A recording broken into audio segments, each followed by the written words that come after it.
Hi. Next in line is shared services approach.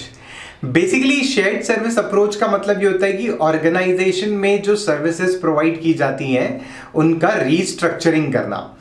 एक example के through इस topic को समझने की कोशिश करते हैं। Let's say I have a sales department, marketing department, production department, finance department, procurement department and all these departments are working digitally या इंटरनेट के थ्रू ये लोग काम करते हैं। अब जहां इंटरनेट आता है वहां टेक्नोलॉजी आ गई, तो ये टेक्नोलॉजी को रन करने के लिए हमें इंफॉर्मेशन टेक्नोलॉजी वाले एम्प्लॉइज लगेंगे।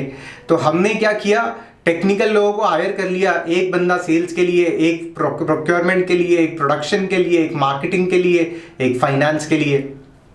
हर एक इंडिविजुअल अपने अपने रिस्पेक्टिव डिपार्टमेंट में काम करता था। इससे कंपनी का कॉस्ट बढ़ गया। कैसे? हर एक डिपार्टमेंट में अगर एक आईटी वाला बंदा है और वो उसी डिपार्टमेंट के लिए सिर्फ सर्विसेज देता है, तो बेसिकली इतना काम तो नहीं होता ना कि वो एक डिपार्टमेंट को सिर्फ सर्विस दे। तो ideally organisation should have a centralised IT department. मतलब जैसे हमारा फाइनेंस, एचआर, मार्केटिंग है, वैसा ही एक इंफॉर्मेशन टेक्नोलॉजी का डिपार्टमेंट बना दिया जाए जिससे वो एक सेंट्रलाइज सर्विस प्रोवाइड करेगा इन सारे डिपार्टमेंट्स को। तो लेट्स से सेल्स वालों को कोई दिक्कत है तो they can connect with IT and IT can give solution to sales. Marketing को कोई दिक्कत है तो they can reach out to IT, IT will give solution to marketing department. Basic funda क्या हुआ, जहां अभी आपको हर डिपार्टमेंट के लिए एक एम्प्लॉय हायर करना पड़ रहा था, वहां अब आपको मे बी उस डिपार्टमेंट के लिए 2 या 3 लोगों को हायर करने की जरूरत पड़ेगी। आपका कॉस्ट रिड्यूस होगा और एक सेंट्रलाइज्ड तरीके से काम होगा, मतलब स्टैंडर्डाइज्ड एंड सोफिस्टिकेटेड तरीके से काम होगा। शेयर्ड सर्विस अप्रोच रखने के एडवांटेजेस क्या होते हैं? तो सबसे पहला एडवांटेज है इंप्रूव्ड क्वालिटी। बेसिक क्या था, अब तक मैं सिर्फ अपने रिस्पेक्टिव डिपार्टमेंट को सर्विस देता था, तो मेरी स्किल्स लिमिटेड थी।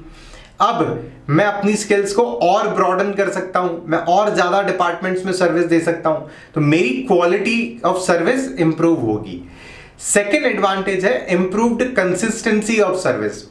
अब क्या था, initially I was looking only at finance department, तो वो चल रहा है ठीक, मेरा काम बढ़िया है, बाकी चल रहे हैं नहीं चल रहे हैं डजंट मैटर। बट यहां हम कंसिस्टेंसी की बात करते हैं इन ऑल द डिपार्टमेंट्स की हर जगह वो सर्विस जैसी प्लान्ड है उस तरीके से चलनी चाहिए।